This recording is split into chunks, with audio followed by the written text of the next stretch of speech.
Ini akhir zaman ya Bu. Sampai ada seorang pejabat bilang apa?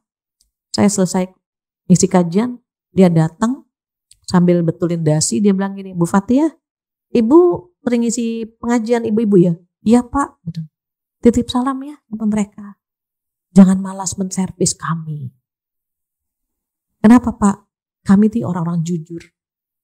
Kalau istri malas menservis suami, kami lari kemana lagi gitu. Berbeda dengan teman-teman yang memang ketika istrinya malas, dia bisa nyari tempat lain. Tapi kami nggak bisa begitu Bu. Titip salam ya Bu. Baik Pak, saya sampaikan. Ini sekarang saya sampaikan ke ibu-ibu. Perempuan yang pakai kartu tarot, perempuan.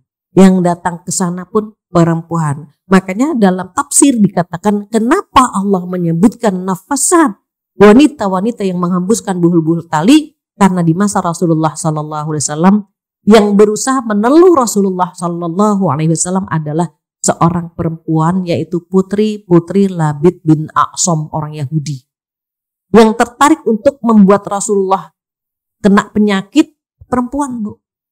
Perempuan kalau udah baik-baik banget, tapi kalau sudah jahat banget Bu. Ini yang menjadikan perempuan itu banyak ke sana, ke neraka. Fitnahnya banyak. Itu yang pertama tadi ya Bu, tidak bersyukur dengan suami. Yang kedua, paling banyak yang datang ke paranormal dan menjadi paranormal juga perempuan. Perempuan itu lebih gampang untuk percaya dengan klinik. Apa ya klinik itu? Ini fitnah nanti Ibu, naudzubillah ya Bu. Perempuan itu lebih suka melihat suami orang ketimbang suami sendiri nanti. Dan dia lebih melihat kelebihan suami orang ketimbang lihat kelebihan suaminya. Jadi di akhir zaman banyak perempuan yang bisa menenteramkan hati suami orang, tapi tidak bisa menenteramkan hati suami sendiri. Assalamualaikum warahmatullahi wabarakatuh. Alhamdulillahilladzi allafa baina qulubina fa asbahna bi ni'matihi ikhwana. Asyhadu an la ilaha illallah wahdahu la syarikalah wa asyhadu anna Muhammadan abduhu wa rasuluh la nabiyya ba'dah.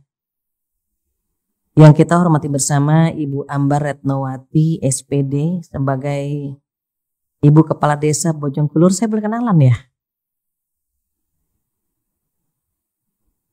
Oh enggak ada. Baik. Dan yang kita hormati bersama Ibu Dewi Setyowati, Ibu Ketua MT Al-Falah Sakura Regency 2, di mana? Masih muda, Masya Allah. Begitu juga ibu-ibu para tokoh masyarakat yang namanya tidak saya sebutkan satu persatu tanpa mengurangi rasa hormat dan sayang saya. Mudah-mudahan para pengurus yang hadir semuanya diberikan kesehatan, diberikan umur yang panjang, rezeki yang berkah, rumah tangga yang sakinah, anak-anak yang soleh-solehah. Semoga Allah kumpulkan kita semua di jannah. Amin ya rabbal alamin. Ucapan yang pertama adalah alhamdulillah dan alhamdulillah dengan izin Allah bisa bertemu hari ini. Saya perhatikan ibu-ibunya masih muda ya. Masih muda-muda. Iya, cuma beberapa yang bahkan mungkin ada Mahmud Abbas di sini ya. Mahmud Abbas itu mamah muda, anak baru 1 gitu. Dan alhamdulillah dengan izin Allah juga pertemuan ini bisa kita laksanakan. Mudah-mudahan berkah dan duduknya kita di sini dicatat oleh Allah sebagai amal pemberat timbangan kita di hari kiamat nanti. Insyaallah amin ya rabbal alamin. Tak lupa selawat dan salam kita sampaikan kepada kekasih kita Rasulullah Sallallahu Alaihi Wasallam, di mana beliau bersabda, kullu ummati yadkhulunal jannah illa man aba. Seluruh umatku akan menjadi penghuni surga kecuali yang tidak mau.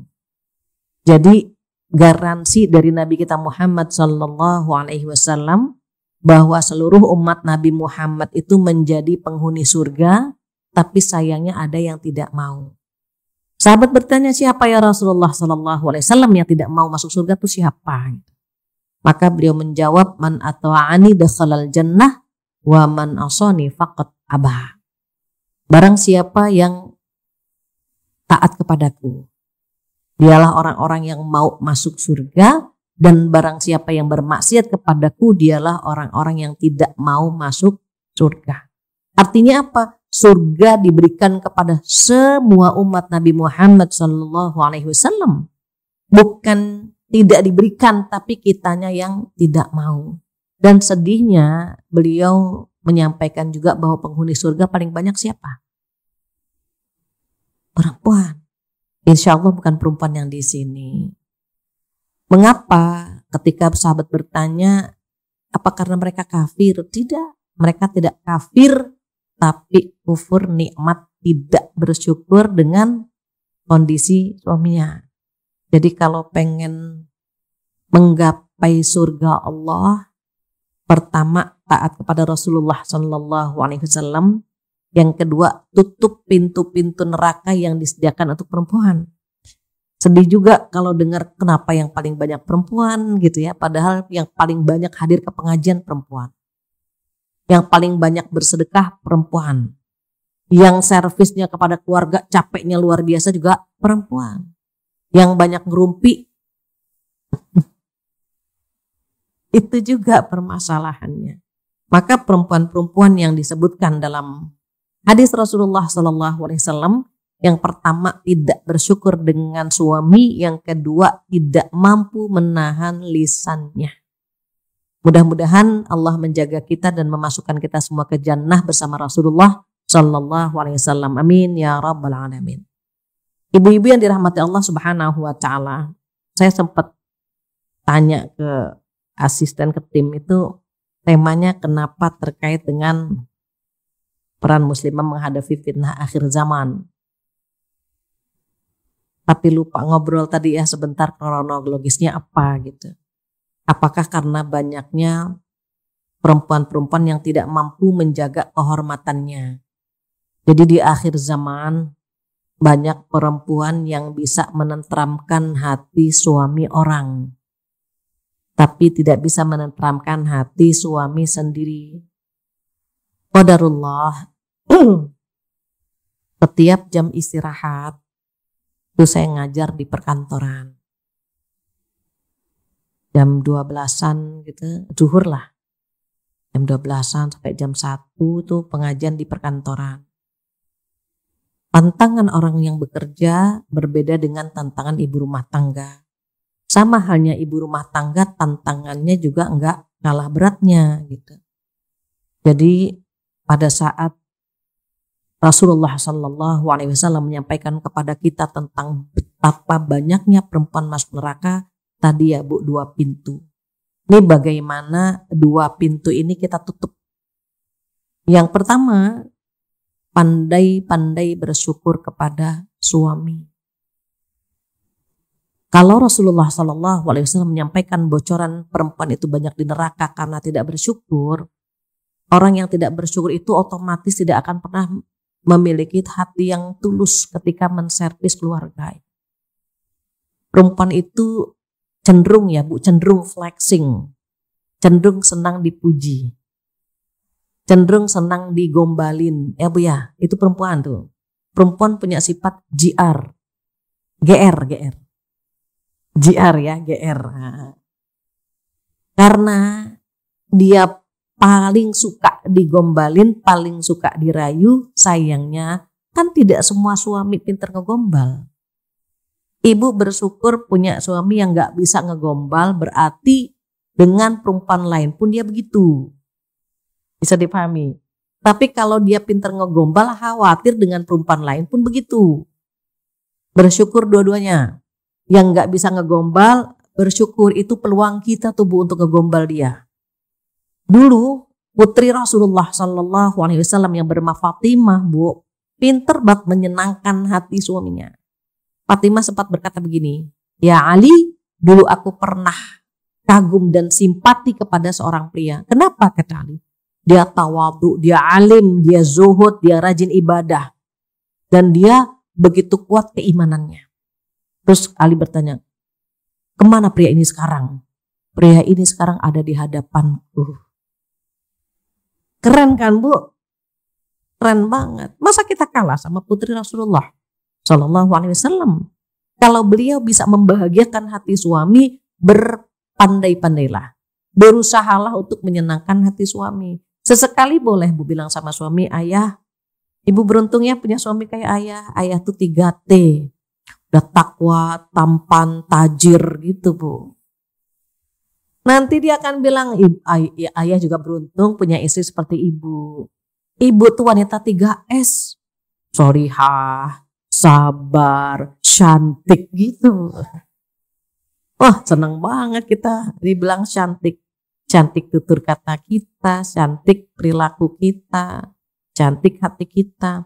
Dan itu untuk menyatukan hati.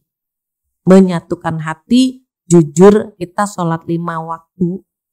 Kalau sholat duhur 5 atau 10 menit saja, setannya banyak banget Ibu.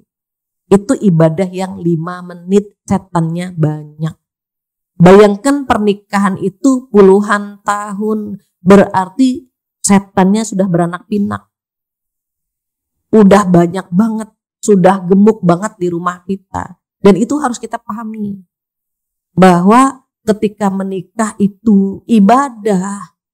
Pintu yang pertama bersyukur dengan kondisi suami bagaimanapun. Ini fitnah nanti Ibu, naudzubillah ya Bu. Perempuan itu lebih suka melihat suami orang ketimbang suami sendiri nanti.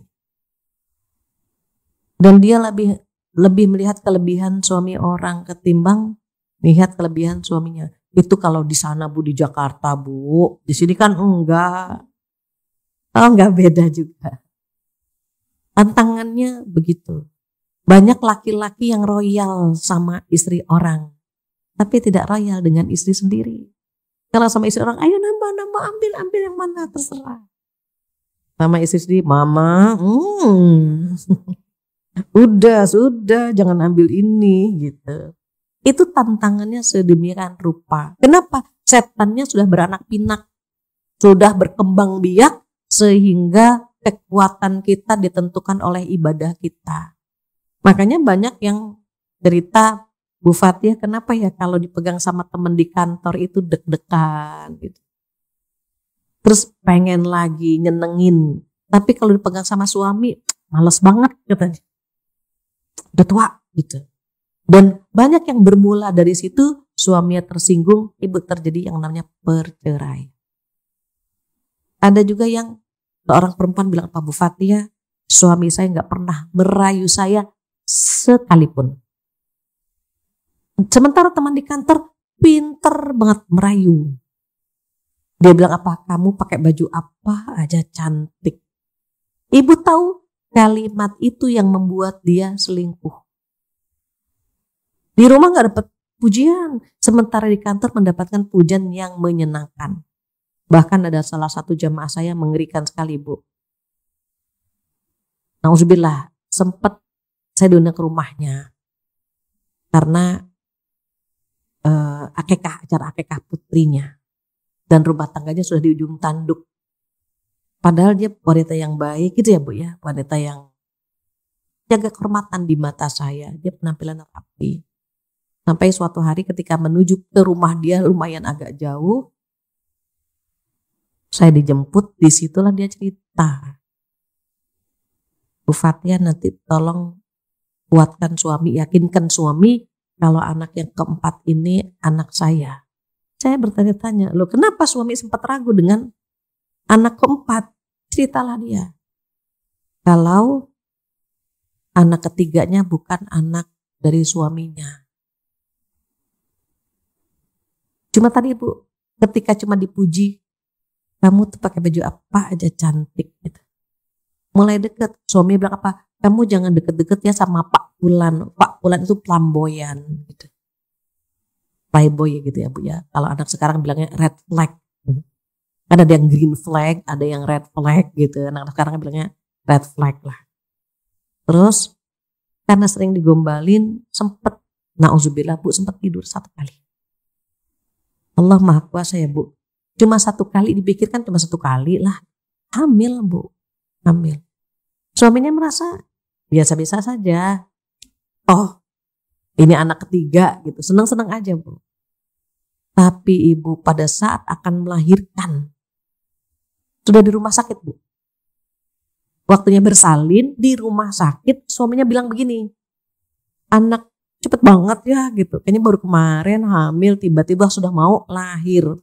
Berarti hamilnya dari bulan ini misalnya gitu. Dia sadar, hah? Berarti dihitung tuh, Bu. Kok bulan ini mulai hamilnya? Kan waktu itu saya sedang di luar kota atau di luar negeri, saya lupa. Dihitung, entah bagaimana, Bu. Padahal dia awalnya nggak ada perasaan apa-apa. Pas waktu mau melahirkan sudah di rumah sakit, Bu. Waktunya bersalin lah. Dihitung, kok berarti awalnya bulan ini kan saya sedang tidak di Jakarta. Langsung kaget kan, Bu. Disitulah istrinya bersimpuh, mohon ampun, minta maaf, dipegang kaki suami. Tanya, berarti anak ini siapa? Anak siapa? Jawab, anaknya Pak Pul. Ibu laki-laki kalau pernah dikhianati bersumpah, demi Allah saya cuma 1 kali, nggak mungkin, kata suaminya, nggak mungkin sampai hamil, demi Allah cuma 1 kali. Berlalu tuh, Bu, dimaafkan, tapi kan Bu udah ada kecewaan. Sampai akhirnya anak keempat benar-benar anak suaminya, Bu, tetapi sudah kecewa kan, udah takut gitu. Maka saya diminta ceramah di hari akikah anaknya, sekaligus menenteramkan hati suami bahwa memang ini anaknya gitu. Ibu tahu wajah suaminya pas saya tanya. Saya bilang, Masya Allah anaknya cantik ya gitu. Perempuannya, Bu. Cantik, ada wajahnya mirip ayahnya. Lalu pergi. Dalam hati saya, ini rumah tangga sudah seperti ini kayaknya udah di ujung tanduk gitu. Susah. Sampai terakhir nangis lah istri. Saya nggak tahu ya, Bu, nasib setelah itu apakah bertahan atau berpisah. Namun terakhir ketemu di kantor tuh dia bilang, Bu, suami saya mulai banyak penyakit komplikasi sejak tahu bahwa saya selingkuh. Dan saya tidak akan pernah memaafkan diri saya kalau suami saya meninggal gara-gara saya. Jadi penyakitnya, Bu, cuci darah gitu. Sampai bagaimana pengkhianatan kan. Bagaimana melihat istrinya tidur dengan pria lain yang dia kenal. Ini fitnahnya diantaranya itu. Jadi tidak bersyukur dengan kondisi suaminya. Padahal rumah atas nama dia, mobil atas nama istrinya, tanah atas nama istrinya, semua, Bu, atas nama istrinya semua itu. Saking cintanya sama istri. Tetapi ternyata balasannya sedemikian rupa, Bu. Nah ini ngeri tuh, Bu. Itu fitnahnya demikian. Kenapa? Karena perempuan itu rentan iman. Terus bagaimana biar kuat imannya? Sering datang ke majelis ilmu untuk menambah keimanan kita. Dengan ilmu tahu tubuh apa saja yang memperkuat iman. Karena yang rajin ke paranormal perempuan, Bu. Ibu nanti cek surat Al-Falaq. A'udzubillahi minasyaitonirrajim wa min syarrin naffatsati fil 'uqad. Ibu cek artinya nafasat apa coba? Dan aku berlindung dari perempuan-perempuan yang menghembuskan buhul-buhul tali.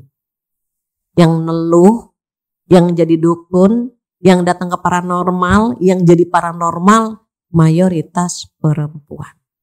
Ibu pernah dengar Mama Loreng? Nah, perempuan. Yang pakai kartu tarot, perempuan. Yang datang ke sana pun perempuan. Makanya dalam tafsir dikatakan kenapa Allah menyebutkan nafasat, wanita-wanita yang menghembuskan buhul-buhul tali, karena di masa Rasulullah SAW yang berusaha meneluh Rasulullah SAW adalah seorang perempuan, yaitu putri Labid bin A'som, orang Yahudi, yang tertarik untuk membuat Rasulullah kena penyakit. Perempuan, Bu. Perempuan kalau udah baik-baik banget, tapi kalau sudah jahat banget, Bu. Ini yang menjadikan perempuan itu banyak ke sana, ke neraka. Fitnahnya banyak. Itu yang pertama tadi ya, Bu, tidak bersyukur dengan suami. Yang kedua, paling banyak yang datang ke paranormal dan menjadi paranormal juga perempuan. Perempuan itu lebih gampang untuk percaya dengan klinik. Apa ya klinik itu? Mistik atau mistis gitu, Ibu ya. Jadi kalau misalnya contoh, mohon maaf, ibu kalau ke mall, di situ di mall tuh ada air mancur, terus ada tulisan gini, lempar koin dan make a wish. Make a wish itu minta harapan. Itu siapa Bu yang paling banyak ngantri ngelempar itu tuh perempuan Bu. Jadi perempuan merem terus ngelempar koin, itu syirik tuh Bu. Kenapa nggak minta sama Allah? Mintanya sama koin. Dia lempar koin. Perempuan tuh. Yang percaya sama ramalan bintang siapa? Perempuan. Laki-laki jarang. Keren banget, kok cocok banget. Nah itu perempuan. Warna kesukaan, pink dan biru. Ini gue banget ini. Nah itu. Qadarullah Bu, saya punya anak 1, 2, 3, 4, 5 laki. Makanya dokter sampai bilang apa? Bu, pengen punya anak perempuan ya? Iya dok, pengen banget. Alhamdulillah dapat ke-6 tuh Bu, anak ke-6 perempuan, ke-7 berharap perempuan lagi-lagi. Jadi anak saya 7, yang ke-6 satu-satunya perempuan. Ini Bu, yang 5 ini Bu, nggak pernah nanya bintang. Nggak pernah Bu, bintangnya apa? Nggak ada pertanyaan itu. Tapi ketika anak perempuan lahir, Umi, bintangku apa sih sebenarnya? Teman-temanku pada nanya aku bintangnya apa. Terus abang-abang bilang, gak usah nanya-nanya gituan, tahu gak ngaruh, tahu nih gitu ya.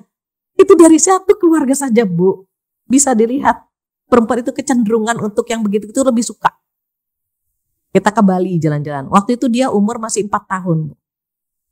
Qadarullah sakit Bu. Ibu kalau ke Bali kan ada tour guide-nya ya Bu. Tour guide yang memberikan penjelasan ini itu. Sampailah ke satu lokasi di mana ada sungai, saya lupa namanya. Karena anak yang perempuan sakit. Jadi saya nggak pergi tuh Bu sama yang perempuan. Jadi yang berangkat itu laki-laki semua kan. Suami dengan anak laki-laki saya. Sampai di lokasi, ini tour guide-nya bilang, ini air. Kayak gitu-gitu ya Bu ya. Kalau kita basuh ke wajah, kita minta apa gitu lah Bu. Kan mereka memang Bali kan memang mayoritas kan non muslim ya Bu. Itu hampir semua yang di sana tuh cuci muka. Saya tanya sama suami, anak-anak gimana? Anaknya cuci muka gak? Gak ada. Saya bilang apa? Syukur Zahwa, anak perempuan saya Zahwa namanya. Syukur Zahwa gak ikut. Kalau dia ikut pasti dia cuci muka. Walaupun alasannya mungkin berbeda ya Bu. Misalnya cuci muka aja kan gak enak. Yang lain cuci muka, maksa kita gak cuci muka. Walaupun itu. Tapi tetap kan Bu, kalau laki-laki gak boleh gitu Bu. Kalau perempuan masih, tapi kan, nah gitu. Nah itu bukti baru satu rumah ya Bu. Jadi saya bilang semuanya cuci muka, minta berharap dari air sungai itu gitu. Karena kan memang di Bali banyak non muslim. Cuma saya senengnya anak-anak gimana? Nggak ada ya cuci muka. Anak-anak apain nggak nyambung gitulah anak sekarang. Dalam hati saya syukur anak yang perempuan nggak ikut gitu ya. Kalau ikut mungkin dia akan cuci muka. Gak apa-apa, kasihan udah cuci muka aja, mungkin akan seperti itu. Jadi ternyata ibu perempuan gampang untuk terjerumus ke dalam hal-hal seperti itu. Dan di akhir zaman Bu, mempertahankan keyakinan yang benar seperti memegang bara. Bara, tahu ya Bu? Bara itu apa ya bahasa sininya ya? Areng. Ibu paham ya? Areng. Kemudian ditaruh di sini. Ini Bu mempertahankan keyakinan, keimanan tuh seperti megang bara. Masing-masing gitu Bu. Aduh panas. Yang seperti ini nih Bu nih, yang kemungkinan besar kita nggak kuat nantinya. Akhir zaman akan begitu. Kalau kita misalnya mempertahankan, itu kan nggak boleh. Itu berat di lisan kita Ibu. Nggak apa-apa lah, yang penting kan kita nggak gitu Bu. Ada ketidakmampuan untuk mengatakan itu kan nggak boleh, itu tidak ada kemampuan Bu. Sehingga kita oke ya selama kayak gitu Bu. Kita tidak kuat maksudnya. Belum lama, hitungannya mungkin bulan ini ada pengajian di Jaksel. Ketika kita lagi makan-makan, Biasanya pengajian itu ada beberapa pemain sinetron, Bu. Mau selesai kajian, makan, ibu ini datang ke saya. Bu Fathia, udah bawa tisu. Kalau bawa tisu tuh mau nangis pasti kan, Bu. Bu Fathia, kalau anak nikah sama beda agama gimana ya? Saya tanya, anak ibu laki apa perempuan? Perempuan. Saya larang, haram gak boleh, gak. Betul kan Bu? Betul, bagus Bu, saya bilang. Tapi dia tahu saya tidak menyetujui, akhirnya dia lewat jalur belakang Bu. MBA, married by accident Bu. Dia berzina. Biar direstui sama orang tuanya. Hamil Bu anak ini. Apa kata ibunya? Nah, ibu akan terima kamu apa adanya, yang penting kamu tinggalkan laki-laki itu. Gitu ya Bu. Kamu pilih mama atau pilih dia? Apa jawabannya? Ya pilih dia lah. Anak ini butuh ayahnya, gak butuh neneknya. Aduh, dalam hati saya gak siap banget. Gitu ya Bu ya. Kalau mendapat jawaban dari seorang anak perempuan, yang dimana anak perempuan itu penghalang kita dari api neraka, Ibu. Ibu yang punya anak perempuan itu penghalang kita dari api neraka, Bu. Kalau kita bagus mendidiknya, kalau kita sabar dengan perilakunya, itu dia penghalang kita. Sama halnya kita kan perempuan, Ibu. Kalau kita baik, kita solehah, kita menghalangi orang tua kita dari api neraka. Mereka bahagia banget kalau punya anak seperti kita, Bu. Mereka terhalang dari api neraka, dan anak perempuan yang disebut sama Rasulullah SAW. Maka apa kata Rasulullah SAW? Kalau kamu punya anak perempuan 3 orang dan bagus mendidiknya, surga bagimu. Datang lagi seorang ayah, bagaimana kalau anak perempuannya cuma 2 ya Rasulullah? Kalau kamu bagus mendidiknya, surga bagimu. Mungkin kalau sekarang ada dan kita nanya, kalau 1 gimana ya Rasulullah SAW? Mungkin jawabannya akan sama. Kalau kamu bagus mendidiknya, surga bagimu. Itu anak perempuan tuh benteng kita dari api neraka, Ibu. Maka ketika ibu ini nangis, saya ikut nangis. Bu, kenapa? Sakit sekali, Bu. Sakit sekali ketika anak ini menjawab, ya pilih dia. Karena anak ini butuh ayahnya dan tidak butuh neneknya. Nangis Ibu. Akhirnya saya putuskan silaturahim itu. Itu konsekuensi bagaimana? Kalau seorang anak murtad itu nggak dapat warisan. Sama halnya dia tidak mewarisi ke orang tuanya, orang tua tidak mewarisi kepada dia. Ngeri Ibu. Kalau kita nggak kuat-kuat menjaga benteng di rumah, ngeri Ibu. Takut banget. Dan itu curhatan seperti itu banyak saya terima di DM saya, di Instagram saya kalau malam suka baca, ngeri Ibu, ngeri banget. Yang meningkat itu kalau nggak perselingkuhan, ya tadi tertarik untuk pindah agama. Ini persiapan kita bagaimana? Yang pertama datang ke pengajian, yang kedua Ibu perbanyak doa. Ada doa di surat Al-Imran ayat 8. A'udzubillahi minasyaitonirrajim. Rabbana la tuzigh qulubana ba'da idh hadaitana wa hab lana min ladunka rahmah innaka antal wahhab. Itu baca doa itu setiap saat. Saya cek kayaknya surat Al-Imran ayat 8 sebentar, Bu. Ini dikuatkan doa. Dari mana kita tahu ada doa? Tentunya dari ilmu yang kita punya. Ya, ayat 8.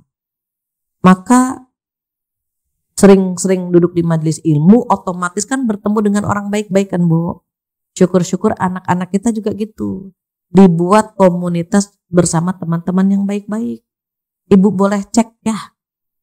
Cek tasnya. Cek followernya. Dia kan punya IG tuh. Ibu tolong cek followernya. Cek juga teman-teman circle-nya.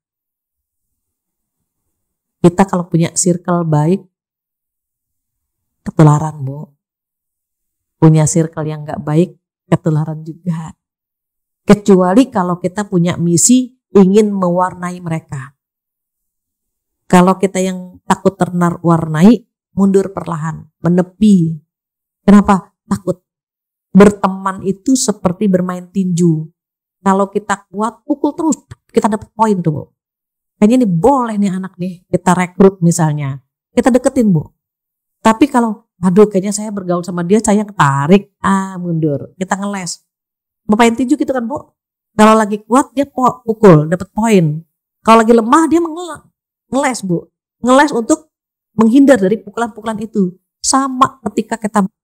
Tapi kalau teman-teman kita, teman anak-anak kita, circle-nya toksik Bu, tinggalin. Khawatir kita menggerogoti keistiqomahan kita. Sholat aja gak usah jauh-jauh. Kita kumpul, circle, nongkrong sama orang yang gak sholat. Udah ada nih Bu, Allahu Akbar, Allahu Akbar. Kita tengok, gak ada yang komentar tentang sholat. Gitu kan Bu? Gak ada yang ngingetin sholat, gak ada yang ngomong kita sholat di mana. Beda kalau kita kumpul sama orang baik-baik. Kedengaran azan Bu, Allahu Akbar, Allahu Akbar. Pasti ada yang nyeletuk. Enaknya sholat di mana ya? Itu. Sholat dulu yuk. Ada kok di lantai sekian, di mall ini ada musolanya. Kan enak ya Bu. Tapi kalau kita makan-makan, nongkrong-nongkrong, tengok-tengok, aduh. Saya pernah berada di circle itu Ibu. Kan sebelum tua begini kan muda dulu kayak ibu-ibu kan. Muda lah. Kalau 40 ke bawah kan kita circle-nya masih aneka ragam ya Bu. Kalau udah 40 ke atas, mulai tuh cari circle yang baik. Temen, tapi kita ngukur tuh Bu. Ngukur lah. Saya punya temen, Masya Allah cantik banget Bu. Punya parah cantik, rambutnya panjang, bodinya tuh Bu kayak tikungan nagrek Bu. Liku-likunya gitu. Setiap orang lihat dia, itu gak cukup sekali, pasti ngeliat lagi. Sayangnya apa? Merokoknya kuat. Merokoknya kuat. Suatu hari kita jalan-jalan ke Beijing, terus dia bilang apa? Sorry ya gue ngerokok. Kita udah tahu Bu, ya dia ngerokok gitu. Ya dia minta sekamar sama kita lagi kan gitu Bu. Tapi dia tahu ngerokoknya di kamar mandi. Ya di ruangan Bu, di kamar mandi. Sorry ya gue ngerokok. Nyantai lah gitu. Setelah udah lama tuh Bu, 5 atau 10 tahun gak ketemu, kita reuni kan Bu. Kumpul. Dia udah pakai jilbab Bu. Dia udah pakai jilbab, rapi, kaget Bu saya. Lu serius saya bilang, karena saya tahu penampilan dia selalu roknya itu di atas lutut, terus tiba-tiba nutup aurat, Masya Allah. Terus ini gimana nih? Gue udah taubat, kata dia. Masa gue 3 hari sama ustazah gue gak berubah, dia bilang. Serius? Gue udah gak pakai. Cantik, memang aslinya cantik, pas pakai jilbab cantik. Udah gak ngerokok, Masya Allah. Dulu dia jamu, janda muda. Jahe lah ya, jahe, janda hebring ya Bu ya. Terus dia nikah Bu, nikah lagi, qadarullah Bu. Suaminya duren sawit.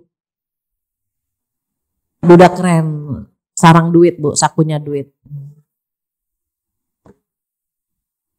Mungkin suami ini yang gitu ya Bu ya, yang mengingatkan. Tetapi waktu dia sudah nikah pun itu yang kita ketemu di Beijing, dia sudah nikah lagi. Belum ya Bu, hidayah kan kita gak pernah tahu kapan gitu. Sampai akhirnya kadang-kadang masih kontek-kontekan. Yang paling tahu kekuatan kita kan kita ya Bu. Kalau kita kayaknya kuat nih ngajak dia, kayaknya kuat nih narik dia. Lakukan. Apa kata Rasulullah SAW? Demi Allah, demi Allah, demi Allah. Jika seseorang mendapatkan hidayah lewat dirimu, karena dirimu dia dapat hidayah, pahalanya dunia beserta isinya. Kaya kita Bu. Ajak anak, suami ya Bu ya. Ibu servis suami bagus banget sampai suami gak ada alasan untuk berpaling, itu pahalanya besar Bu. Ngobrol yang paling banyak pahalanya ya ngobrol sama suami. Sama anak-anak itu besar. Kenapa? Ini akhir zaman ya Bu. Sampai ada seorang pejabat bilang apa? Saya selesai isi kajian, dia datang sambil betulin dasi, dia bilang gini, Bu Fathia, Ibu sering isi pengajian ibu-ibu ya? Iya Pak. Gitu. Titip salam ya sama mereka. Jangan malas menservis kami. Kenapa Pak?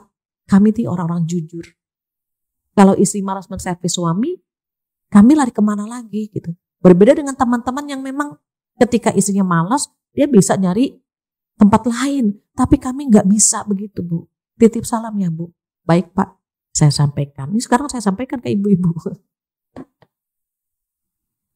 Kenapa? Kalau kita misalnya Bu, contoh, suami udah kenyang makan. Walaupun lauknya sayur asem lagi misalnya Bu ya. Sayur sop misalnya kangkung gitu. Tapi kenyang kan Bu, ketika dia keluar, mencium aroma rendang, cuma enak nih rendang, tapi gak akan mampir. Kenapa? Udah kenyang. Bisa dipahami ya Bu? Tapi kalau dia lapar, mencium aroma rendang, pas banget lagi lapar nih, gitu kan Bu, dia akan mampir. Makanya kadang-kadang jujur, saya suka pergi berdua sama suami, mau survei Bu. Di restoran itu lebih banyak mana selingkuhan atau suami istri? Saya suka, tapi suami nggak paham Bu, nggak paham, maksudnya nggak. Pokoknya pergi Umi, ayo pergi.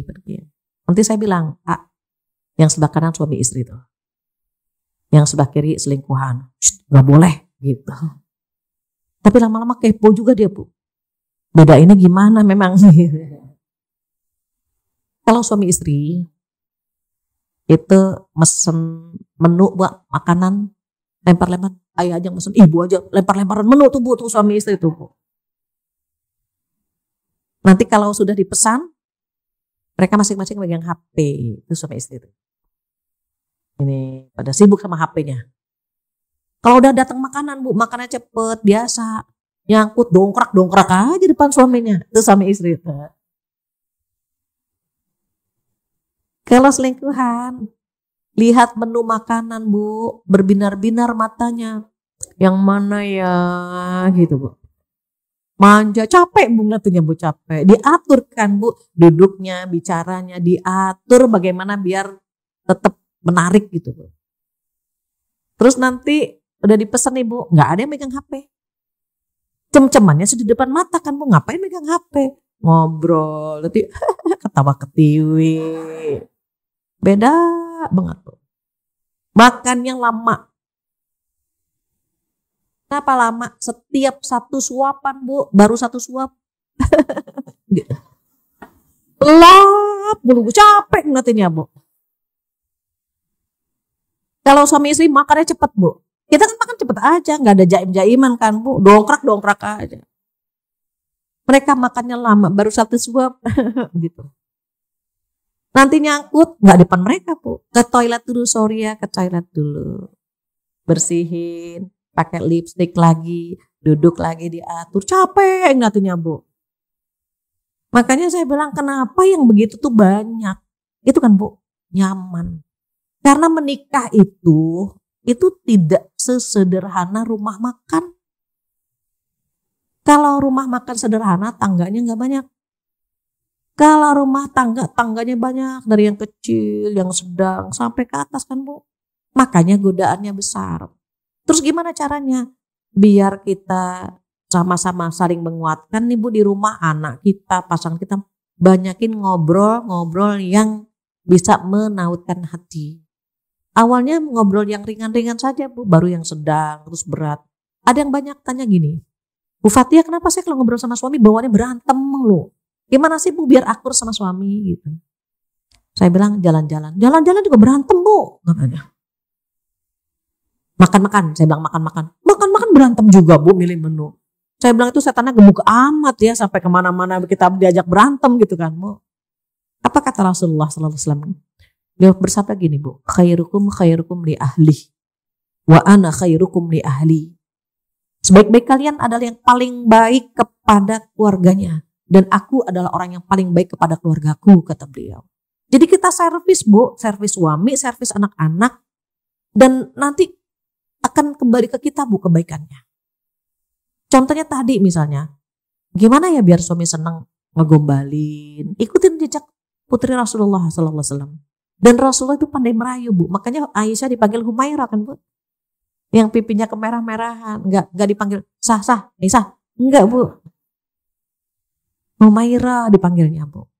Sama misalnya sesekali kita bilang sama suami, ayah bisa munduran dikit enggak? Kenapa? Gantengnya kelewatan gitu. Kan seneng. Ibu ngaji pasti ditanya posisi di mana, gitu kan Bu. Kita pergi itu suami selalu nanya posisi di mana, pulang jam berapa, gitu kan Bu. Nyantai aja jawabnya. Posisi di mana? Masih di, gitu ya Bu ya. Macet seperti hati ibu kejebak hati ayah, gitu. Ini kita, iya sebentar, kan jadi perang Bu. Posisi di mana? Kapan pulang? Iya sebentar, cepetan, anak udah berantem kan Bu. Tapi kalau misalnya posisi mana? Gitu. Kadang-kadang di hatimu, kadang-kadang posisi di mana? Di sini macet seperti hati ibu yang kejebak hati ayah gitu. Tak kasih lope-lope tuh Bu. Ada bibir macam-macam kok, bibir mingkem, bibir mangap, ada mungkin. Gratis tuh Bu ngiriminnya Bu. Yang kayak gini-gini tuh itu pahalanya besar. Ibu di luar sana tantangannya banyak. Udah gajek tuh gak jelas Bu. Gajek banget Bu. Kadang-kadang huruf S itu hilang Bu, diganti sama C. Bilang terima kasih, maaci bapak, maaci gitu. Nanti bapaknya ikut cama-cama. Gak jelas banget Bu. Dan itu jadi makanan sehari-hari. Padahal kata Allah di surat Al-Ahzab apa? Fala takhda'na bil qaul. Kata Allah, jangan dilenjel-lenjikan jika bicara dengan pria lain. Kalau sama suami sendiri, boleh. Ibu mau cadel, mau pelok, mau gagap, boleh. Pahala semua Bu. Mau melewat, mau apa, pahala semua. Tapi kadang-kadang kita kan terbalik ya Bu. Suami pulang, baru pulang Mas. Jam berapa kan baru pulang. Suami tetangga pulang, baru pulang Pak. Kan gajek banget Bu. Jangan. Sama suami manja Ibu. Sama suami orang jangan. Itu di dalam surat Al-Ahzab itu etikanya tuh banyak banget. Biar kita bisa menjaga kehormatan. Sekarang Bu, bukan hanya karyawati, bukan hanya orang kantor. Komplek pun sama, ujiannya sama Bu. Bahkan seorang ustadz cerita. Suaminya pulang dari kantor. Agak malam, nyenyak tidur kan Bu. Pulang tidur nyenyak. Jam 2 dicari istrinya gak ada. Ternyata, nauzubillah Bu, istrinya sedang tidur sama tukang keliling. Tukang somai yang biasa. Tuh. Tidur Bu, berzina Bu. Kok bisa? Jadi cerita-cerita tuh di telinga saya nih Bu. Di telinga saya nih sekarang tuh. Ada Pak RT. Pak, ini warga ada yang pacarannya terlalu berani katanya. Pak RT lapor. Cerita ke saya. Ya Allah, barang ya. Pak RT-nya di kampung lain ya Bu, bukan di kampung saya. Kemarin siang ada laporan gini-gini, anaknya baru kelas 3 SMP. Anak laki-laki baru kelas 3 SMP. Bawa perempuan katanya. Rumah nenek. Tapi kok gak turun-turun? Coba naik ke atas tuh Bu. Di kamar gak ada. Mereka sedang berzina di balkon Bu. Akhirnya kata Pak RT, astagfirullah. Pas dibuka horden, astagfirullah. Itu blue film bener-bener gak pakai busana sehelai pun Bu. Yang perempuannya kelas 1 SMA, yang laki-lakinya kelas 3 SMP. Belum lama. Dan anak ini Bu, rajin banget setelah subuh ke masjid. Ibunya panik Bu. Shock banget ibunya. Anak ini anak baik-baik. Anak ini anak nurut. Gak mungkin dia melakukan ini. Pak RT bilang, ya kalau anak baik-baik ngapain bawa perempuan coba ke rumah neneknya. Ibu jangan nyalahin perempuannya saja. Anak ibu juga yang bawa kan gitu. Itu Bu, belum lama 3 SMP. Kalau ibu punya anak, punya cucu, masih SD gitu Bu, SMP, tolong cek tasnya ya Bu ya. Itu bentuk perhatian kita. Cek dia nyimpen narkoba atau tidak, nyimpen kondom atau tidak, nyimpen pil KB atau tidak. Karena ya kondisinya seperti itu. Dulu Bu, sekarang anak saya udah hampir 30 tahun Bu. Anak saya hampir 30 tahun, waktu SD berarti 20 tahun lebih Bu. 20 tahun yang lalu saya terbiasa ngecek tas anak-anak tuh Bu. Punya PR atau tidak, dan mereka fine aja, nggak ketakutan Bu. Sampai suatu hari ketika saya buka tasnya, ada majalah orang dewasa Bu. Saya langsung gini, "Nak, ini majalah siapa?" "Majalah," dia bilang. "Aku nggak punya majalah. Ini majalah siapa?" "Nggak tahu." Berarti kan bukan kesalahan dia ya Bu. Dia ingat-ingat, coba ingat-ingat ada nggak teman yang masukin. Dia ingat-ingat, oh waktu aku mau pulang, udah di pundak nih Bu, tasnya udah di pundak. Temanku bilang, namanya Fulan namanya. "Nitip ya, nanti nitip buku PR Bu." Karena anak saya merasa buku PR, ya udah taruh aja di tas tanpa dia turunin ya Bu. Jadi tas masih di pundak, taruh aja di sini. Masukin. Alhamdulillahnya saya yang pertama ngecek. Jadi saya tahu, "Kamu udah lihat majalah ini belum?" "Belum." "Aku nggak tahu itu majalah apa." "Majalah orang dewasa Bu. Majalah yang tidak layak untuk anak kelas 3 SD waktu itu." Itu 20 tahun yang lalu. Akhirnya apa? "Bilang sama temenmu ya, ambil buku PR-nya di Umi Abi."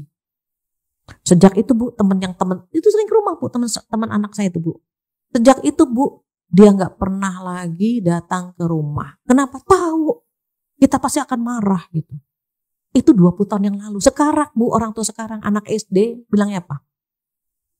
Ibunya, "Bu Fathia, saya kaget loh Bu, di tas anak saya, anak perempuan Bu, ada pil KB gitu." "Hah? Pil KB?" Anak SD Bu. Bahkan saya baca di salah satu surat kabar Bu. Saya lupa ya Bu, anak ini kelas 2 SMP atau kelas 6, saya lupa.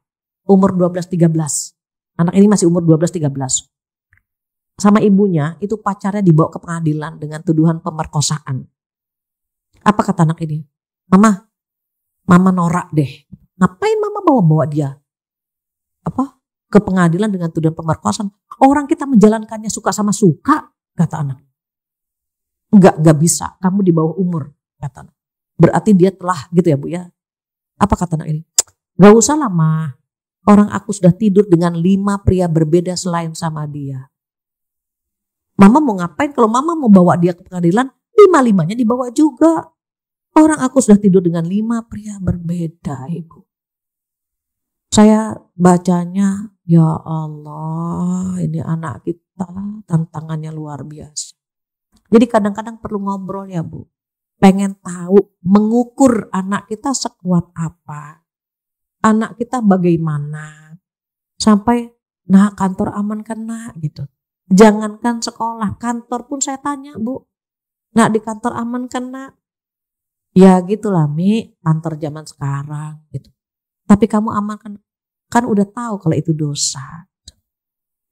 Hati-hati anak, doa Bu, doain terus anak-anak kita. Doa buat kita, doa buat anak-anak. Makanya itu doa itu kan otaknya ibadah Bu. Jangan tinggalkan doa. Sebut nama anak kita satu persatu. Kalau global kan singkat Bu. Tapi kalau kita sebutkan itu kan kita curhatnya sama Allah lebih lama Bu. Maka pertama ilmu, kedua doa, baru ranah kita ada usaha. Kalau saya sering menyingkatnya dengan duit. D-nya doa, U-nya usaha, I-nya ikhtiar dengan usaha sama. I-nya ikhlas. Ikhlas menjalankan semua itu. Capek, betul capek lah Bu, ngawasin capek. Ngobrol capek. Tapi jalani dengan ikhlas. Baru T-nya tawakal kepada Allah Subhanahu wa Ta'ala. Itu ranah kita Bu. Doain. Tapi besoknya kita carikan Bu. Cari informasi, cari lingkungan yang baik, cari gitu Bu. Kita usahakan agar dia menjadi sosok yang baik. Kalau ternyata capek juga yang ngurusin anak di zaman sekarang, oh pasti Bu, ikhlas saja menjalankannya. Beda Bu, beda mendidik anak zaman dahulu sama anak zaman sekarang. Saya punya anak milenial ada, Gen Z ada, Gen Alpha juga ada. Karena menjelang menopause ketika mendekati umur 50, saya hamil lagi. Jadi saya masih punya anak umur 9. Gen alfa tuh Bu, ada Bu. Artinya apa? Allah itu menitipkan anak-anak sedemikian rupa sesuai dengan zamannya Bu ya, agar kita waspada setiap saat. Jadi anak sama cucu saya main bareng Bu, karena memang usianya seumur cucu saya gitu. Dan ini saya bilang sama anak saya, nak, kalau dulu Umi saja capek, khawatir mendidik kamu nak, bagaimana kamu mendidik anak-anakmu? Iya Umi, doakan. Makanya di rumah nggak ada TV, kata anak saya. Di rumah nggak ada TV dan anak-anak tidak memegang gadget ya Bu. Oh bagus lah nak. Jadi azan berkumandang, cucu udah lari ke masjid gitu. Sudah dikondisikan seperti itu agar nanti terbiasa kan Bu. Terbiasa. Sama halnya dengan kita. Terbiasalah berkumpul dengan orang baik-baik. Apalagi kalau umur sudah 40 ke atas. Kalau ibu kan belum ya mungkin. Oh sudah juga. Kalau udah 40 ke atas itu sudah di-mention ya Bu di dalam Al-Quran. Umur 40 itu parameter kebahagiaan dunia akhirat. Kalau umur 40 sudah rajin ngaji, sudah berkumpul dengan circle baik-baik, insya Allah husnul khotimah Bu. Insya Allah. Tapi kalau 40 masih ke diskotik, masih sapsup, masih ejek-ejek gitu ya, ejep-ejep ke tempat yang nggak jelas, dugem. Padahal nanti tua juga dugem Bu, duduk gemeter. Nggak usah dugem-dugeman, tapi juga udah tua kita dugem gitu. Duduk gemeter juga gitu. Itu ngeri tuh Bu. Kalau umur 40 ke atas masih berani dosa, takut Bu. Maka kita berharap sekali kita bisa menambah ilmu pengetahuan. Sibukkan diri kita duduk di majelis ilmu. Insya Allah hati kita akan tenang Ibu. Kalau kita datang ke pengajian bawaannya kan ngantuk Bu. Itu saking tenangnya banyak yang baca doa tidur Bu. Jadi saya nggak heran kalau ada pengajian di mana saja Bu. Mau yang cuma 100, 200 sampai 700 orang pun pasti ada yang tidur Bu. Kenapa? Saking tenangnya di pengajian Bu. Jadi kalau ibu punya teman, punya tetangga nggak tenang, bawa ke pengajian. Insya Allah bisa tidur dia Bu. Itu usaha kita untuk memberikan dampak positif. Apalagi kalau komplek begini. Dihidupkan masjidnya, kepengurusannya, bikin kegiatan yang bermanfaat. Bukan hanya buat kita, buat anak-anak juga Bu. Anak-anak itu diberdayakan, diaktifkan, dikumpulkan. Bikin acara yang menarik gitu. Panggil misalnya selebriti muda yang bisa memberikan motivasi agar bisa menjaga akhlak gitu Bu. Itu apa? Dalam rangka usaha menjaga kondisi anak-anak kita yang hidup di akhir zaman.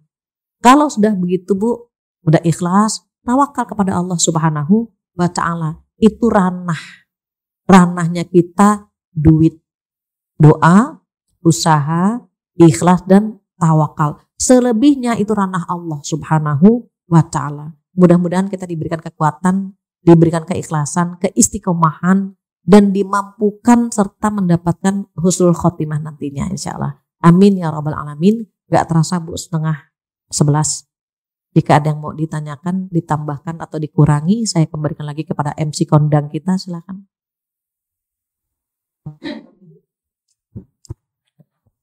Alhamdulillah, Masya Allah, tabarakallah. Terima kasih. Kalau boleh saya panggil Umi Fathia, biar lebih akrab. Banyak sekali yang bisa kita petik dari paparan Umi tentang bagaimana peran kita. Semoga kita bisa mengambil ibrah dan kita bisa berperan. Kalau boleh saya simpulkan, tadi Umi sudah menjelaskan bagaimana kita harus bersikap. Pertama kita harus sabar, ikhlas, dan selalu bersyukur apapun kondisi yang kita hadapi saat ini. Kemudian juga peran kita, jangan lupa duit, doa, usaha, ikhlas, dan tawakal. Semoga barusan ilmu yang kita dengar dapat kita praktekkan dalam kehidupan kita sehari-hari. Barangkali ada jemaah yang ingin bertanya, dipersilahkan. Ya, berapa ya pertanyaannya kita batasi? 3. Pertama ya, Bu Bat, silakan. Assalamualaikum warahmatullahi wabarakatuh. Waalaikumsalam warahmatullahi wabarakatuh. Ustazah, saya mau tanya mengenai yang anaknya menikah dengan non-muslim. Kebetulan saya ada pernah kejadian, jadi anaknya menikah dengan non-muslim. Tapi orang tuanya memang sudah mengikhlaskan. Setelah itu Boleh ibunya tanya anaknya laki apa perempuan? perempuan. Setelah itu ibunya meninggal, Ustazah. Dan tiba-tiba ini anak perempuannya datang dan memeluk mayat ibunya. Sedangkan dia kan non muslim, udah masuk itu. Itu hukumnya gimana ya, Ustazah?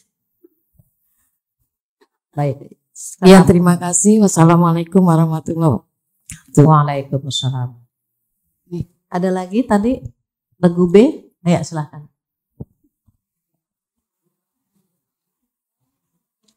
Assalamualaikum warahmatullahi wabarakatuh. Waalaikumsalam. Mungkin Ustazah insya Allah masih ingat sama saya ya. Insya Allah. Jadi begini nih, ada yang saya ingin tanyakan Ustazah. Saya kan waktu itu di Klender punya majelis taklim. Jadi ada seorang ibu yang curhat. Dia itu apa namanya? Saya mendidik anak saya dari nol umur balita sampai TK. Itu dengan agama, dengan diajarkan, mulai diajar sholat apa dan sebagainya. Dengan tekun, nurut itu anak. Dengan saya, dengan ibunya, dengan ayahnya nurut, dengan abinya nurut. Setelah berjalan beberapa lama, dia cerita, setelah beberapa TK masih nurut, patuh, kemudian meningkat, menanjak dewasa, SMP, SMA dan seterusnya. Nah itulah setelah ada terjadi perubahan. Perubahannya karena milieu, karena lingkungan.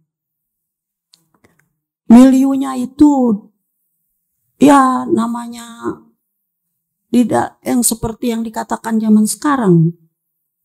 Akhir zaman. Ya begitulah macam-macam kan. Nah jadi berubah. Terjadi perubahan. Dia lebih patuh, lebih taat, lebih nurut kepada kawannya daripada kepada saya. Nangis. Apa yang saya ajarkan tidak didengarnya. Lebih patuh kepada apa yang dikatakan kawannya. Nah itu, jadi ya. Nah itulah. Jadi dia bertanya, bagaimana ini pertanyaannya?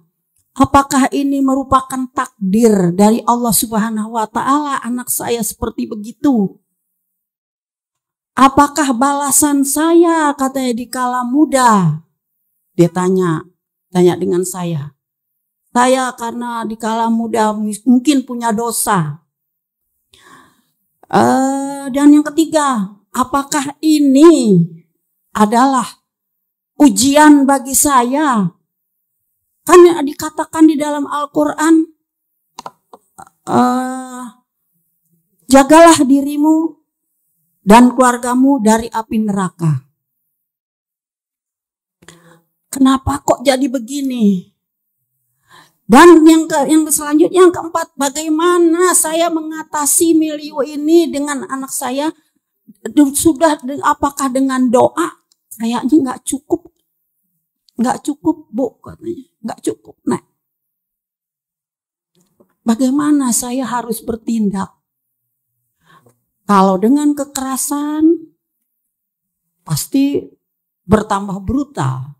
Kalau dengan kelembutan, dia lebih patuh kepada kawannya. Tadinya begitu nurut, baik itu anak. Karena miliu. Iya. Nah itu pertanyaannya 4. Baik. Jadi ini Ustazah, saya sekarang umurnya udah 80. 80 tahun. Dulu masih di sana, di Takwa, masih Bu Atun. umur 35. Bu Atun saya pikir masih di Klender. Jadi sekarang saya sudah di Nusa Indah. Ibu sekarang tinggal di sini. Tadi saya pengen berpikir nih, Bu Atun, oh bukanlah, kan Bu Atun di Klender. Masa di sini ada Bu Atun? Subhanallah, alhamdulillah, masya Allah, masih ingat saya. Alhamdulillah, ini bu Ya guru Allah. biologi saya, Bu. Waktu di pesantren. Alhamdulillah. Tadi saya pas ketemu, kok Ustazah kayak Bu masih ingat. Atun ya? Tapi kan Bu Atun di Klender, gak mungkin kesini gitu, Bu. Oh udah pindah, Masya Allah. Sehat selalu Bu Atun ya. Alhamdulillah. Berkah doa Ustazah. Alhamdulillah. Ustazah ini orangnya ya Allah Masya Allah Ibu. sama dengan guru, dengan pimpinan, apa namanya, Masya Allah. taklimul muta'alimnya dipakai. Alhamdulillah, kan Ibu yang Ya, Ustazah, ngajarin. makanya dia berhasil. Alhamdulillah. Amin, Saya bangga ya Allah. amin. Mudah-mudahan diangkat derajatnya oleh Allah Subhanahu wa Amin, taala. ya Allah, amin. Digampangkan rezekinya. Amin, amin, amin. Alhamdulillah bisa mendidik anak-anaknya tuh. Amin. Udah pada jadi, alhamdulillah. Alhamdulillah. Saya juga alhamdulillah anak cucu saya udah ada yang di tahfiz Quran, udah ada yang ngajar, udah ini. Alhamdulillah pada tahfiz Quran. Jadi pada- Rion ini Bu saya. Alhamdulillah. Baik Bu Atun ya. Oh ada pertanyaan satu lagi. Boleh. Ya. Iya, tadi Ustazah sempat nyinggung sama suami itu banyak ngobrol ya, Bu Betul. Ustazah. Kadang-kadang mungkin karena perempuan, Ya. jadi ngobrolnya tuh kadang-kadang emang kelewatan gitu, Bu Ustazah. Entah dari awal yang kita ngomongin si ini yang gitu kan, anaknya ini ibunya tuh di sini kerja. Maksud saya tuh kalau kita ngobrol sama suami itu termasuk gibah itu nggak sih Ustazah? Sedangkan kita kan termasuk yang tadi kan yang tidak bisa menahan lisannya ya. Ya. Tapi ya kemungkinan besar tuh emang curhatnya yang sulit dihindari itu sama suami gitu. Kayaknya kalau saya pribadi gitu Ustazah. Gimana solusinya ya? Maksudnya batasannya mungkin kalau yang termasuk gibah kah gitu Ustazah gitu. Itu aja sih. Baik. Masya Allah ya. Ini insya Allah pertanyaannya mewakili ibu-ibu semuanya. Yang pertama Ibu mohon maaf jika ada tetangga, saudara yang nikah dengan beda agama dan apalagi dia perempuan ya. Dia muslimah nikah dengan beda agama, maka saat dia menikah berarti dia seperti orang berzina. Karena haram hukumnya. Haram menikah dengan beda agama berarti seperti dia berzina. Begitu. Terus bagaimana ketika ibunya sudah melepas anaknya? Dilepas, sudah dianggap bukan anaknya lagi, otomatis nggak bisa dapat warisan dan tidak bisa diwalikan, kan begitu. Ketika ibunya meninggal sekedar memeluk nggak apa-apa, tetap darah dagingnya kan ibunya udah meninggal. Waktu masih hidup aja boleh pelukan kan. Kita meluk anak kita boleh kan? Boleh-boleh saja. Saya terkadang mohon maaf Bu, kalau ada jamaah yang unik ya, jamaah saya unik-unik. Ada yang belum pakai jilbab, ada yang belum sholat, ada yang kadang-kadang masih unik-unik lah. Ya sengaja saya peluk malah. Saya peluk sampai, malu ibu saya nggak pakai jilbab. Lo nggak apa-apa, emang kenapa? Tetap kamu tuh anak didik saya gitu. Tapi sebulan lagi kamu kayaknya pakai jilbab deh, saya bilang gitu. Betul Bu, nggak lama dia pakai jilbab, dia ngaji, dia sholat. Nggak apa-apa, peluk. Justru pelukan itu menghangatkan dan pelukan itu bisa memberikan kekuatan. Boleh jadi ketika dia meluk ibunya, dia bisa dikembali lagi kepada agama Islam kan nggak mustahil. Jadi boleh-boleh saja. Memeluk yang nggak boleh kan pelukan sama beda jenis kelamin Bu. Kalau sama non muslim boleh. yang nggak boleh sama yang bukan mahram begitu. Berharap malah beliau itu balik lagi ya, doakan agar kembali lagi ke dalam agama Islam. Ini cerita saja Bu, karena kita perlu merekrut ya Bu. Dulu almarhumah ibunda saya itu punya tetangga itu depan-depanan gini. Beliau kan punya ada musola kecil depan-depanan. Setiap Ramadan dia bilang sama tetangga depan, "Ci, ntar malam mulai taraweh. Kalau Ci mau sholat di rumah udah mau kena ya Ci." "Iya Bu Haji." Iya Ci, ntar malam mulai tadarusan. Kalau Ci mau ngasih teh atau pisang goreng ya kasih ibu aja gitu. Selalu begitu. Masya Allah ibu. Saya ke Pakistan. Terus adik saya cerita, "Kak, tahu nggak Kak? Bu ini gitu ya. Masya Allah, mu'alaf sekeluarga dengan 4 anaknya. Yang diajak ngomong, yang diajak tuh ibunya saja.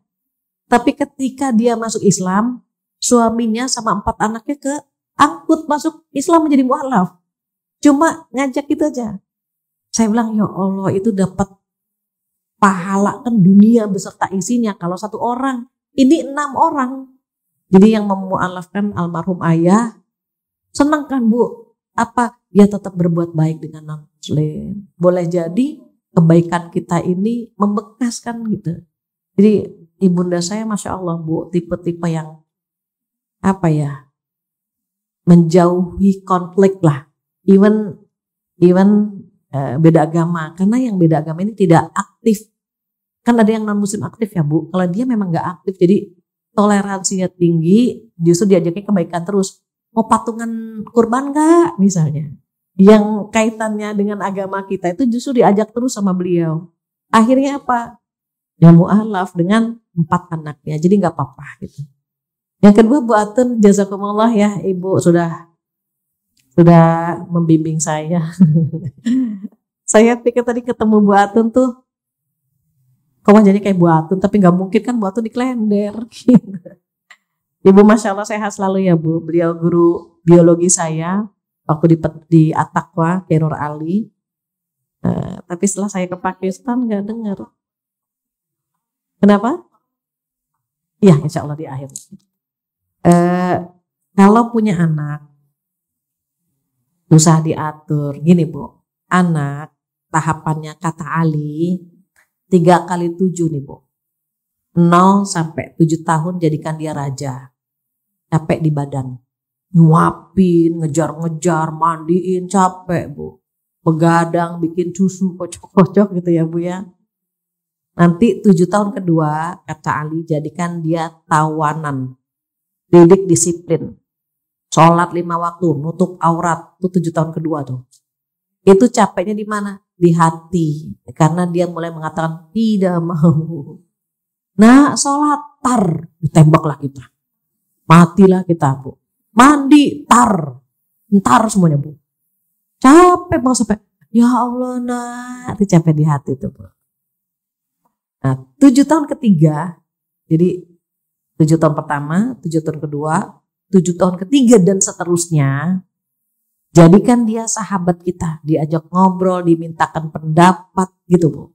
Diajak diskusi sehingga dia merasa dihargai. Karena dia sahabat kita, ya diajak ngobrol, dirangkul, even dia sudah besar Bu, kadang-kadang butuh dicium, dipeluk, dihargai. Capeknya di mana kalau sudah 7 tahun ketiga? Di pikiran. Mikirin sekolahnya, mikirin kuliahnya, mikirin pasangannya. Belum lagi nanti mikirin gitu ya Bu. Nih rumahnya di mana, itu orang tua sedemikian rupa. Terus capek-capeknya ini nih Bu, kadang-kadang berhasil, kadang-kadang kurang berhasil. Kalau nggak berhasil, apakah kita berdosa? Boleh jadi itu ujian. Ibu tengok surat At-Taghabun ayat 14. Di ayat itu dikatakan a'udzubillahi minasyaitonirrajim ya ayyuhalladzina amanu inna min azwajikum wa auladikum aduwwan lakum fahdharuhum. Wahai orang-orang yang beriman, sesungguhnya sebagian pasanganmu dan anak-anakmu musuh bagimu. Kenapa dikatakan musuh? Apa yang ada di kepala kita berbeda dengan apa yang di kepala dia. Apa yang kita mau, dia nggak mau. Yang kita nggak mau, dia malah mau. Mulai itu Bu tuh lingkungan tuh main kuat-kuatan dengan lingkungan, maka sering-sering disapa, ditanya, dipeluk, dicium. Syukur-syukur ibu sering belai ini nih Bu nih. Ini nih Bu, di ubun-ubunnya itu ada garis trauma Bu. Lap, usap gitu. Kenapa anak ini pernah punya masa trauma Bu? Dia pengen cerita sama kita nggak ada. Dia pengen bangga tentang prestasinya dia, kita nggak ada. Jadi dia tuh merasa, mamaku tuh nggak pernah ada ketika aku ingin nangis, ingin cerita, ingin berbagi, mama tuh nggak pernah ada. Terbentuk garis trauma di sini yang harus kita usap tuh Bu. Mama, gitu. Anak kandung itu bisa tuh hilang garis traumanya. Kalau anak kandung, kalau anak mertua, saya nggak tahu. Pasangan kita kan anak mertua Bu.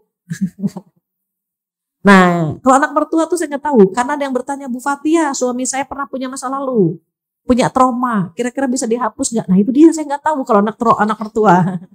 Yang saya tahu anak kandung. Jadi kalau sudah di masa-masa seperti itu tuh Bu main kuat-kuatan. Kuatan doanya, kuatan perhatiannya. Memang di masa-masa 7 tahun ketiga dia lebih percaya sama temannya. Makanya kita periksa temannya siapa. Sekarang kita punya IG, Facebook, Twitter, apapun. Kita cek followernya siapa nih, yang komentar siapa. Kita cek nih siapa nih orang ini. Itu harus rajin yang begitu-gitu tuh Bu. Capek dong, kan capeknya menggugurkan dosa. Semua rasa yang bikin kita nggak nyaman tuh menggugurkan dosa Ibu. Capek hati, capek pikiran, capek fisik. Ibu duduk di sini aja udah berapa kali gonta-ganti kaki saya perhatikan. Capek ya Bu? Capek. Semua capek itu menggugurkan dosa.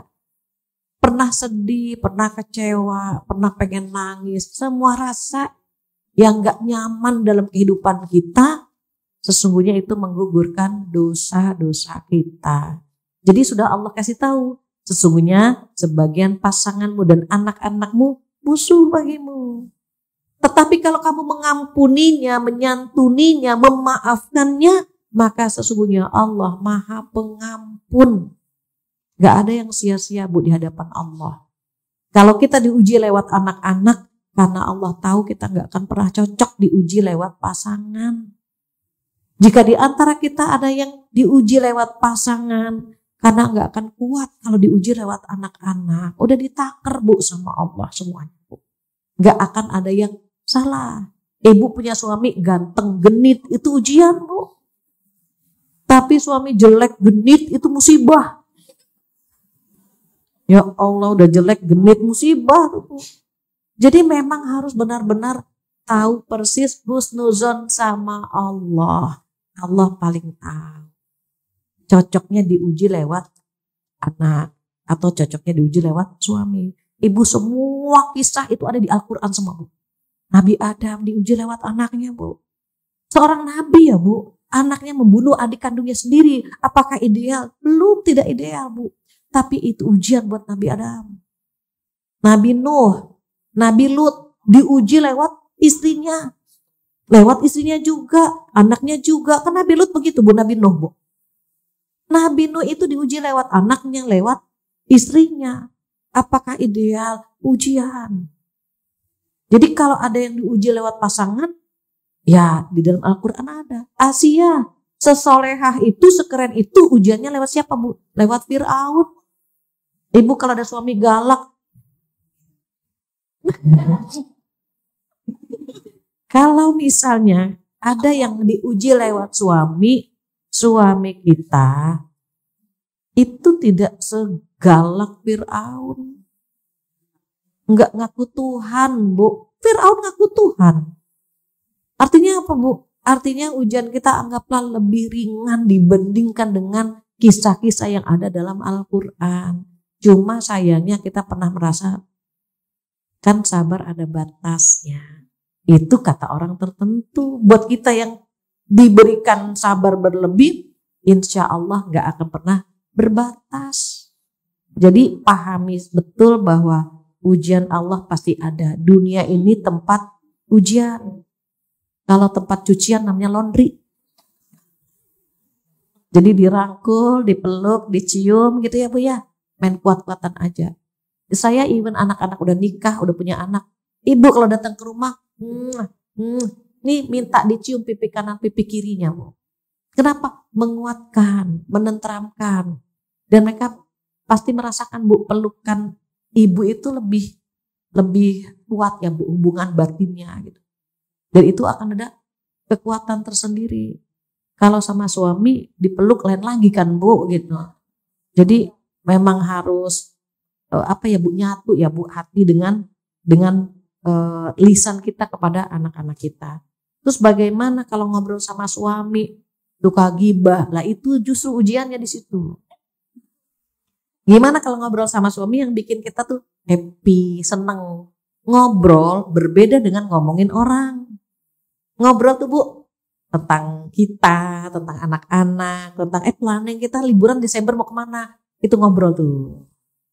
Kalau ngomongin orang namanya bukan ngobrol, ghibah. Apa sih arti ghibah? Ghibah itu artinya menyebutkan kekurangan, membicarakan kekurangan orang lain yang kalau orang itu dengar merasa malu atau marah. Gitu ya Bu. Dia malu, kamu kok ceritain itu, kan aku malu. Itu ghibah Bu. Tapi kalau bikin dia senang gak ghibah Bu. Kan gak ada misalnya, Bu itu baik banget. Terus dia marah gak? Ya enggak lah. Siapa yang bilang saya baik? Orang saya gak baik. Kan gak ada. Gak ada kan Bu orang dibilang baik. Misalnya Ibu Atun tuh baik. Bu Atun pasti gak marah. Pasti insya Allah, alhamdulillah gitu ya Bu. Ibu kalau dibilang gini, jamaah di Regency 2 itu soleha semua. Seneng kan Bu? Amin. Ada yang marah gak? Siapa bilang saya soleha? Enggak kan Bu? Jadi ketika membicarakan keburukan orang lain, kalau dia malu atau marah, itu ghibah. Terus sahabat bertanya, walaupun yang kita bicarakan yang sebenarnya, itulah ghibah, menceritakan yang sebenarnya. Kalau bukan yang sebenarnya, namanya fitnah. Jadi kadang-kadang susahnya kita ngobrol sama suami, jadi menceng tuh Bu. Jadi ngomongin tetangga, ngomongin gitu. Tapi kalau membicarakan kebaikannya, nggak apa-apa. Rasulullah SAW itu mendengarkan kisah Aisyah tentang 11 temannya, 23 temannya, didengerin. Kenapa? Karena perempuan itu dalam waktu 1 hari mengeluarkan 20.000 kata. Kalau belum 20.000 kata tuh badannya meriang semuanya. Laki-laki hanya 7.000, makanya laki-laki ngomongnya sedikit. Jadi kalau misalnya kita capek ngomong, seneng ngomong gitu, ngomong aja, tapi jangan ngomongin orang, berbeda tuh. Jadi kalau misalnya laki-laki cuma diem, suami itu lebih banyak yang ikut aliran kebatinan, tekanan batin ya. Dosanya makanya sedikit Bu, laki-laki itu. Kalau mulai dialihkan, kita beralih, aduh kenapa jadi ngomongin dia ya, balik lagi Bu, kita puji dia. Bu ini kemarin sombong banget misalnya gitu ya. Terus kita balikin sebagai penutup, memang kekurangan dia ini gitu ya Bu ya. Tapi dia punya kelebihan dermawannya gitu, langsung kita tutup. Dan itu yang khilaf ya Bu, nggak boleh direkayasa. Ya bagaimana kita ngejelekin dulu, nanti kita tutup. Nah itu nggak boleh. Yang penuh dengan rekayasa nggak boleh. Ini yang khilaf ya Bu, yang kita ngobrol, aduh kok tiba-tiba jadi ngomongin dia, khilaf kita. Astagfirullahaladzim, emang sih dia begini, tapi ya Allah kelebihannya banyak banget. Nah itu, jangan ayah kita ngomongin dia sebentar, nanti kita tutup dengan memujinya, nggak boleh. Jadi itu berarti dosa yang direkayasa. Nah, hal-hal seperti itu harus saling mengingatkan. Kalau suami ngomongin orang lain, kita yang mengingatkan. Kalau kita yang ngomongin orang lain, suami yang mengingatkan. Yang menjadi masalah, nggak ada yang mengingatkan. Karena lupa semuanya, lupa menikmati semua. Kalau sudah begitu tadi, pertama dipuji kelebihannya. Yang kedua, ibu setiap habis ngobrol begitu ditutup dengan doa kafaratul majlis. Ayah, tadi kita ngomongin orang, mari kita tutup dengan doa kafaratul majlis. Iya, biar majlis itu, obrolan itu diampuni sama Allah Subhanahu wa Ta'ala. Demikian ya, gak terasa jam 11 sudah. Mudah-mudahan apa yang kita dapatkan hari ini bermanfaat. Jika ada kesempurnaan milik Allah saja, kekurangan dari saya mohon dimaafkan. Insya Allah kita dimampukan oleh Allah Subhanahu wa Ta'ala mengamalkannya.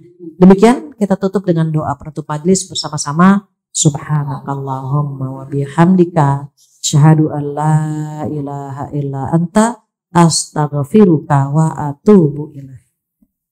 Wabillahi taufiq wal hidayah. Assalamualaikum warahmatullahi wabarakatuh.